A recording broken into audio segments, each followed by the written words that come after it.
Welcome to VCTV. Hi, I'm Kristina, and I'm here at the CVCA 2012 conference, and I've just bumped into Ken Lee from Innovacorp. Hi, Kristina.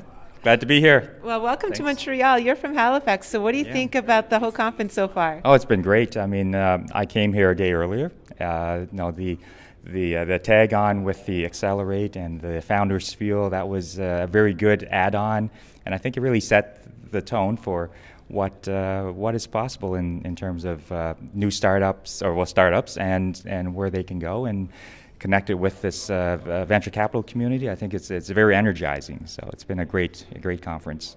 And speaking of startups, there's actually a lot happening out in the Maritimes in Canada. Yes. Can you tell us about some of the success stories that we're hearing these days? Sure. Within our region, we've had.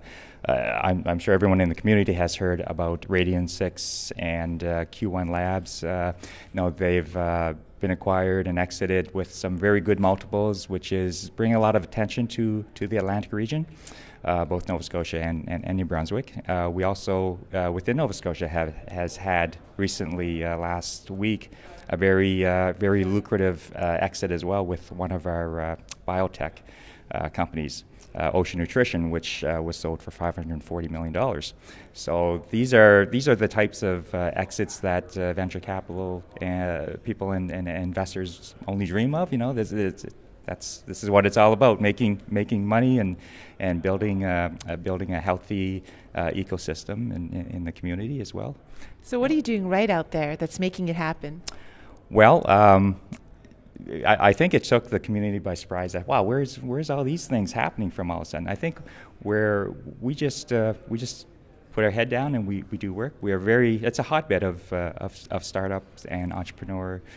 We've had a long history of that going back, dating back even pre-Confederation, but we've always been, I don't know if humble is the right word, but we know what to focus on, and we have some very smart people and a lot of young and well-trained people, and now it's really picking up because of these things that have happened.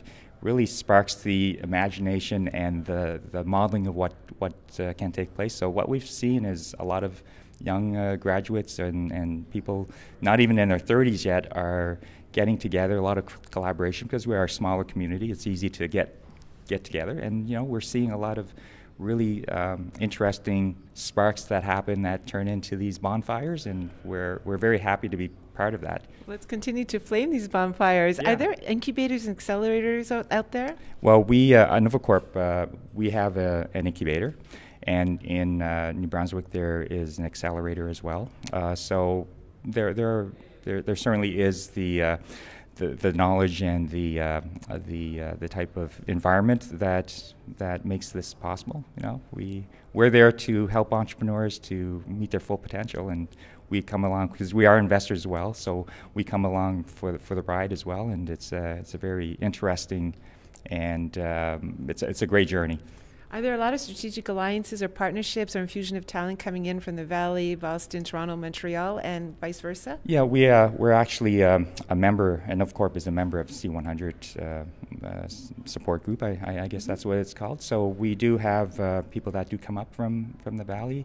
We're actually sending a company down to the 48 hours, and we have it also in the past. So there is a very close tie, and I think that's important to keep everything global and go to where the biggest talent is and bring people here to see what talent that we have as well. So we are very, very much globally focused that way. We're excited to see what's going to happen next out in the Atlantic, and it's been great talking to you. Yeah, keep an eye on us, and you're going to see some great things coming out. Excellent, we sure will. Thank you. Thanks. Welcome to VCTV. Hi, I'm Kristina, and I'm here at the CVCA Conference 2012, and I'm lucky to be sitting here with Howard Gwinn, who is one of our panelists, and you were just talking about women in entrepreneurship, and that's what I'm interested in talking with you. Love it. I'll give you a stat that's not good. I've sat on the board of 23 companies in Canada and the U.S. as an independent board director. There's never been a single woman on any board I've sat in tech.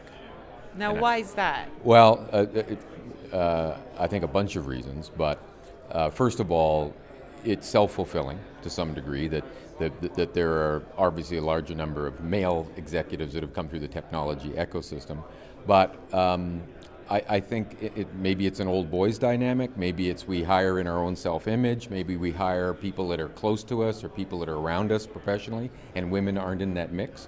But I can tell you as a stat, I've never had a woman in a board that I've sat on. Wow. And at Omers Ventures, how are you guys doing with the women? Well, Omers Ventures is an equal opportunity hire. Omers as a total has a very progressive equal opportunity hiring policy. And how can we make this better for the future? Well, I think that women entrepreneurs, I'll give you some good news. I'm fortunate to have got to know and work with many senior women technology entrepreneurs in Canada. And there's a natural predisposition for them to want to help each other, to break through that glass ceiling.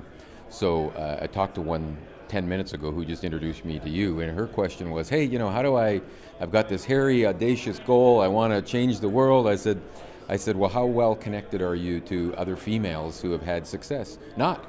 I said, well, send me an email, and I'm going to connect you to 2 women in Canada who are very senior and who care about mentoring the next generation of female leaders. And nothing changes overnight. There won't be 10 female board members in a week or a month or a year, but if the mentoring process and the nurturing process occurs maybe in a generation, we'll have equal opportunity around the board table, which I think we need. Well, we need to start today in order for the future to happen. Well, you look at Facebook.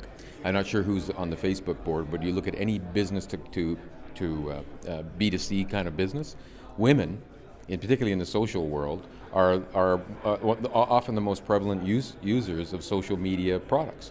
So if you're selling a social media product, why wouldn't you want to have your demographic sitting around the table with you, sitting around giving you feedback on what does and doesn't work for that demographic? And I'm sure I think the social dynamic of the new tech world will help that issue. I'm glad we're finally going that way as a women entrepreneur myself. And also as part of the CVCA, you're part of the organizing committee. How has it been? What's been the experience so far? It looks very successful. Yeah, it looks successful. I think it's the highest attendance either ever or in the last few conferences. I think what the conference tried to do this year was put more real entrepreneur discussions on the DS versus us talking to each other about us. As you noticed with the session we just did, there were 3 very successful entrepreneurs on that panel. And I think the reason, it had nothing to do with me, I think the reason it was spontaneous and open and interesting is that's who teaches us. Those are the people, those are our constituents in venture, and those are the people we need to listen to. Those are the people we need to learn from. And it wasn't everything, they didn't speak on the party line. It got a little tense in there, which I liked. And I think it created some good conflict and some good dialogue. Well, we're really glad to have you at the helm to help guide us, and we'll be listening to you and learning from you as well. Great. My Thanks pleasure. so much, Howard. It's been great chatting with you. Good. Thanks for your time. Thank you. Welcome to VCTV. Hi, I'm Kristina, and I'm here at the 2012 CVCA conference, and I just bumped to this year's winner of the CIX Accelerator Program, MyBestHelper's co-founder, Alex Greenhill. How are you doing, Alex? Doing well. Thank you, Kristina. Congratulations for yesterday. So what was that like? It was very exciting. That program is an amazing opportunity, and there's 3 companies selected every year, and we're very thrilled to be one of them going to San Francisco in September. Tell us about MyBestHelper. What's it about? We aim to be a disruptive company, changing how modern families find childcare. So worldwide, anytime you need somebody permanently or short-term, you can use MyBestHelper to book them. And what inspired this great idea? Well, modern families are sandwiched between childcare and elder care, and they need help. And so as a mother of 3, I'm a first-hand experience that in the last decade, nothing has changed, and no company out there makes it any easier. And so while you can book your train tickets and plane tickets using the internet, there's nothing really solid available for childcare. So I aim to change that. So there is no competition here or in the U.S. or anywhere else right now? There's some competitors, but they're aiming for example, just in the U.S. or in the smaller markets like Toronto and Vancouver only. But modern families travel. They have elderly parents in different cities, and so somebody needs to come up with a Starbucks-like solution that's available everywhere, and we aim to be that. Now, you've already gotten some initial financing and you're looking for some more, but what attracts the VC and the idea backers market to you? Well, we have 3 M's, a huge market. So we estimate it to be 800 million in the US, 1.65 billion worldwide. We have an amazing management team and a CTO that is a ninja of the IT world. And we aim to have a good business model to make money. And so we look forward to a company that's willing to grow with us. That's so exciting. So what's next up on the horizon for MyBestHelper.com? June 15th, please go online, MyBestHelper.com, new iterations launching, and then we aim to go to San Francisco in September. Great. And right now we're in Montreal at the CVCA 2012 conference. What do you think of it so far? The conference has been amazing. The amount of caliber of speakers and presenters has been great, and the feedback from the VCs we've met here has been very exciting. I'm sure they're excited to meet you too. Thanks so much for talking with us, and we'll be following your story. Thank you, Kristina. Thanks, Alex.